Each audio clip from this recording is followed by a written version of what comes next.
it's easy to be cynical about ghosts. They seem like a cheap trick to scare people, especially when they're used in marketing to get people to buy products that claim to repel them. However, sometimes stories of ghosts appear in places we don't expect, like in a sworn deposition by an alleged pirate who claims to have once sailed with the infamous Captain Kidd. This story comes from 1697, so there's no way for us to verify if it's true or not. But if it was, it would mean that one of history's greatest legends is just that, a legend. Let us take a look at what this deposition says about El Dorado, and how it might have ruined the legend of one of the greatest lost cities of gold. One of the most famous myths in world history concerns the legendary city of El Dorado. Like many great myths, it has multiple layers and various versions, but it always concerns a great city made entirely of gold, or at least covered in gold leaf. As the legend goes, somewhere in South America lies a great city of gold, where the streets are paved with gold, and the very foundations of the buildings are made out of pure gold. Its existence is attested to by ancient chronicles, although these chronicles were often written hundreds of years after the fact, so there's no telling how much legend has already crept into the tales.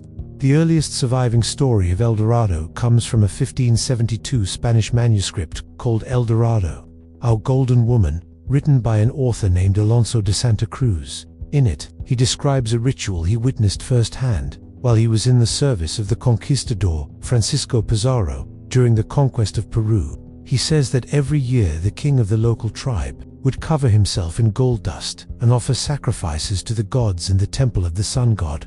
After the ceremony, the king would throw gold bars and jewels into the temple, and then his men would plunder the temple and take everything they could find. That's why the Muisca people called their king El Dorado. It meant the Shining One. However, news of this ritual soon reached the conquistadors, and in 1531, an army of Spaniards led by an conquistador named Gonzalo Jimenez de Quesada set out to find El Dorado. Their expedition followed the 300-mile-long trail left behind by the annual procession to the lake. But despite their best efforts, they never found any trace of the legendary city, and since then, hundreds of expeditions have gone out looking for El Dorado, and all have failed. Today, historians believe the supposed city of El Dorado was actually the capital of the Muisca people, called Bocata, which is now part of modern-day Bogota. And rather than being a single city made of gold, El Dorado may have been more of a collection of towns and villages. Each ruler would have himself gilded for the ceremony and paraded through the lands he controlled. But even though historians have dismissed the myth of El Dorado as just that, a myth, there's one story that refuses to go away. It's a story of pirates, treasure, and adventure that claims to tell the real story of El Dorado, and it's all recorded in this 1697 deposition. In 1696, King William of England sent out an expedition to capture pirates in the Caribbean. Leading this effort was an admiral named Sir Shalona Ogle, who brought with him a man named Henry Every. Every had once been an honest sailor, but after he survived a shipwreck off the coast of Africa, he turned to piracy.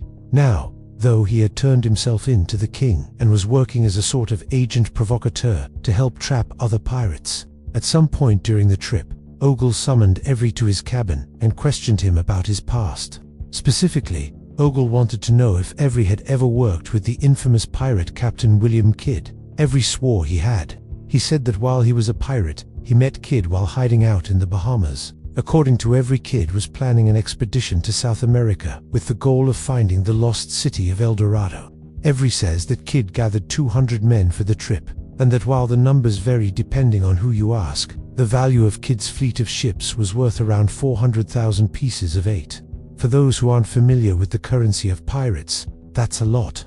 In fact, according to historian Angus Constam, whose book The Pirate Hunter contains Every's testimony, Kidd's fleet was likely worth more than the combined value of all the merchant ships sailing between England and the East Indies. Cliff Every also gave specifics about the voyage. He said that Kidd first sailed to the island of Margarita, located just off the coast of Venezuela today. There Kidd split up his crew and ships. While one group stayed on the island, another group sailed south towards what is today Colombia. It was here that they landed and began their search for El Dorado. According to Every, Kidd's men searched all over the area, but they never found the lost city. Instead, they found only 2 settlements inhabited by natives. In both cases, the pirates killed everyone in the village and took whatever gold they could find. When the conquistadors finally returned to Margarita Island, they regrouped and went back to sea.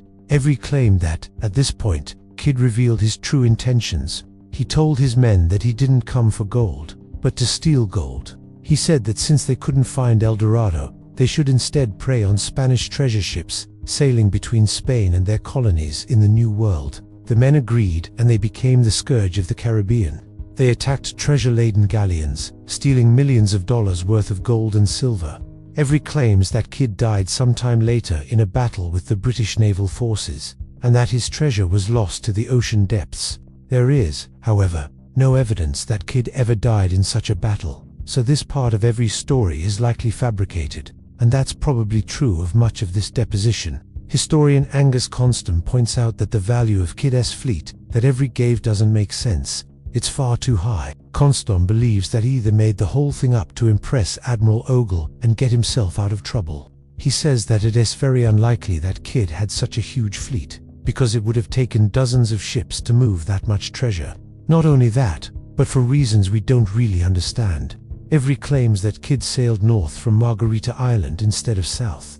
This means that Kidd would have landed in Panama rather than Colombia, and we know for a fact that El Dorado wasn't there. Lastly, it doesn't make sense that Kidd wouldn't attack treasure ships earlier in the journey. Treasure galleons regularly sail through the Caribbean, and it would have been far easier to attack them before sailing across the vast Atlantic. So was El Dorado ever real? Probably not. If it was, it would have been discovered long ago, and we can prove it. Let me explain.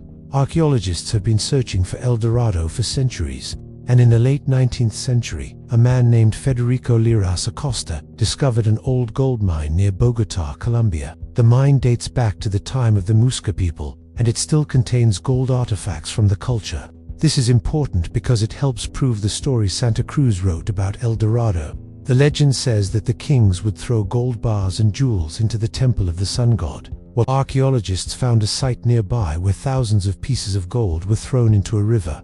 It seems the locals had a similar tradition to the one Santa Cruz described, but there's even more proof that the legend of El Dorado may be rooted in reality. Between 1909 and 1914, a man named Gregorio Hernandez excavated a large mound outside the city walls of Bogotá. What he found inside was shocking. There were tombs filled with golden ornaments, jewelry, diadems, nose ornaments, and even crowns. Some items were even crafted with techniques that hadn't been seen since the empire fell.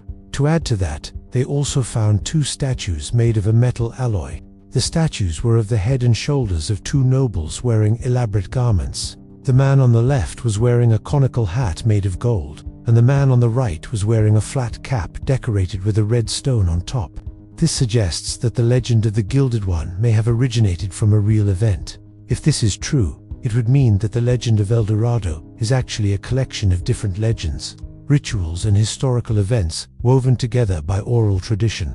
This fits perfectly with how myths usually develop. However, one thing we know is that there was never a great city of gold. If there was, it would have been looted long ago. And given how determined modern looters are to find anything valuable, we can be pretty sure that if there were giant piles of gold somewhere waiting to be found, we would know about it. So while the legend of El Dorado may not be true, the Muisca people certainly were. Hopefully one day we will discover more about their culture and history. Until then, we can enjoy the legend of El Dorado and the mystery it holds. Thank you for watching. If you enjoyed this video, be sure to check out our others. Thanks again for watching, and we'll see you next time.